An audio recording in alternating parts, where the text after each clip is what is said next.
Setelah terbunuhnya Husain radhiyallahu anhu terjadi yang terjadi dari sebuah pemberontakan. Padahal Ibnu Abbas, Ibnu Umar sampai berkata, demi Allah, andai saja pantas aku mengalungkan tanganku di lehermu, akan aku kalungkan dan aku seret engkau kembali ke Madinah agar tidak keluar dan menyambut seruan rakyat Kufah untuk membaiatmu. Namun tidak mungkin juga aku lakukan itu. Maka semoga Allah bersamamu. Akhirnya terjadilah yang terjadi. Setelah terbunuhnya Husain, Abdullah ibn Zubair mengangkat dirinya di Mekah sebagai khalifah. Nah, mulai fitnah kedua. Nah, beberapa anak buahnya Abdullah ibn Zubair di Madinah mengangkat dirinya dan berkata, aku walinya Abdullah ibn Zubair. Sehingga Yazid bin Muawiyah mesti menumpas pemberontakan ini. Terjadilah perang di dekat Madinah. Di Madinah udah di Harrah. Oke? Perang ini dikenal dengan nama Waqi'ah Al-Harrah. Baik. Nah, kisahnya demikian. Hal ini terjadi dikarenakan penduduk Madinah melepaskan baiat mereka dari Yazid bin Muawiyah rahimahumullah. Ketika mereka mendengar kerusakan-kerusakan dan kezoliman-kezoliman yang dilakukan oleh Yazid bin Muawiyah. Mereka nggak terima kalau pemimpin kayak gini. Akhirnya mereka melepaskan baiatnya. Oke? Fa'ammar al-ansar alaihim Abdullah ibn Hanzalah ibn Abi Amir wa ammar al-muhajiruna alaihim Abdullah ibn Muti'. Abdullah ibn Hanzalah dan Abdullah ibn Muti' ini al-Adawi rahimahumullah, ketika mendengar kerusakan yang dilakukan oleh Yazid bin Muawiyah, dia bergerak menyeru rakyatnya, kemudian dia melepas imamah. Imamah yang udeng-udeng itu, imamahnya, dan dia berkata di hadapan para rakyat Madinah, aku melepaskan baiatku dari Yazid sebagaimana aku melepaskan imamahku ini. Aku lempar.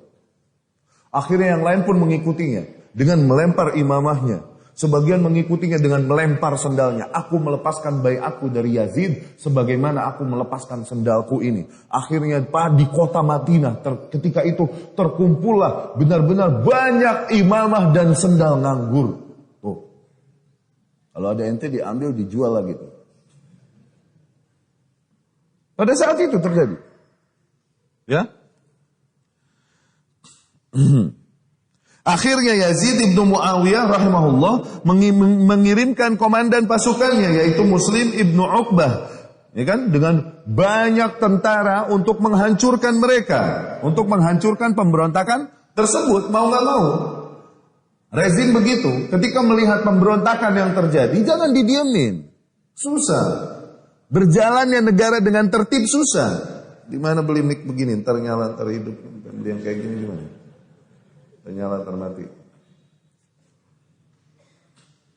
Nggak berjalan dengan baik nanti negara. Kalau misalnya ada sebuah kelompok yang bikin ribet yang kayak gini, maka di dalam syariat Islam kayak gini dinasehati, diseru untuk kembali.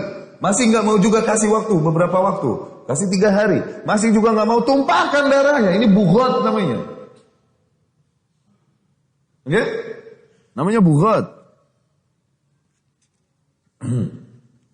Nah, datanglah Muslim ibnu Uqbah dengan pasukannya yang akhirnya menghantam para penduduk Madinah tersebut, dan banyaklah terbunuh dari golongan Ansor, dari para sahabat Rasul Sallallahu Alaihi Wasallam atau keturunan mereka yang nggak mau tahu apa-apa, nggak ikut apa-apa, pun ikutan kena akhirnya. Wadhahaba Ibnu Umar, suatu hari sebelum peperangan ini terjadi, Ibnu Umar ketika mendengar Abdullah ibnu Muti' al-Adawi dan lain-lain berontak terhadap Yazid, Abdullah ibnu Umar radhiyallahu anhu menghampiri mereka di markasnya. Ketika Abdullah ibnu Umar masuk ke dalam camp mereka, mereka berkata, itrahu li Abi Abdurrahman al-Wisadah, lemparin kasih bantal untuk Abdullah ibnu Mas'ud, duduk biar dia duduk bersama kita di sini. Abdullah ibnu Umar berikan bantal untuk Abdullah ibnu Umar agar dia duduk di sini bersama kita. Abdullah ibnu Umar pun berkata kepada mereka langsung, la atikum li ajlis. Aku tidak datang kepada kalian untuk duduk-duduk di sini bersama kalian. Innama atikum, adapun aku datang kepada kalian li uhadditsakum, untuk menyampaikan kalian hadis yang sami'tuhu minan Nabi sallallahu alaihi wasallam, yang aku dengar sendiri dari Nabi sallallahu alaihi wasallam. di mana Rasul sallallahu alaihi wasallam bersabda, "Man khala'a yadan an ta'ah, laqiyallaha yaumal qiyamah la hujjata lahu." Barang siapa yang melepaskan tangannya dari ketaatan kepada penguasa yang ada, kelak dia nanti bertemu dengan Allah Subhanahu wa taala tak punya hujjah, tak punya alasan untuk membenarkan dirinya sama sekali. Wa man mata laisa fi unuqihi bai'ah, dan barang siapa yang mati dan dia tidak memiliki bai'at, yakni mati dalam keadaan memberontak terhadap penguasa yang ada, penguasa yang sah yang berlaku, barang siapa yang mati dalam keadaan memberontak terhadap penguasa yang ada, famata mitatan jahiliyah, maka dia mati dalam kondisi bangkai jahiliyah.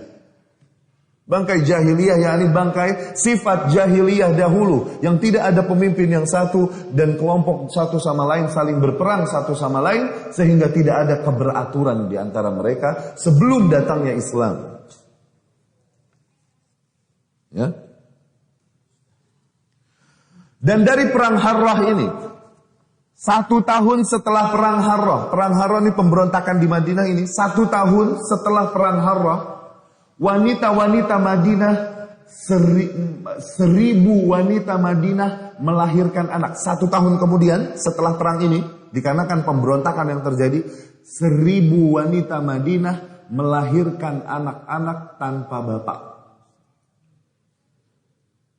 Dari mana? Paham? Perang. Sebuah kaum menguasai kaum lain, wanitanya ya kena.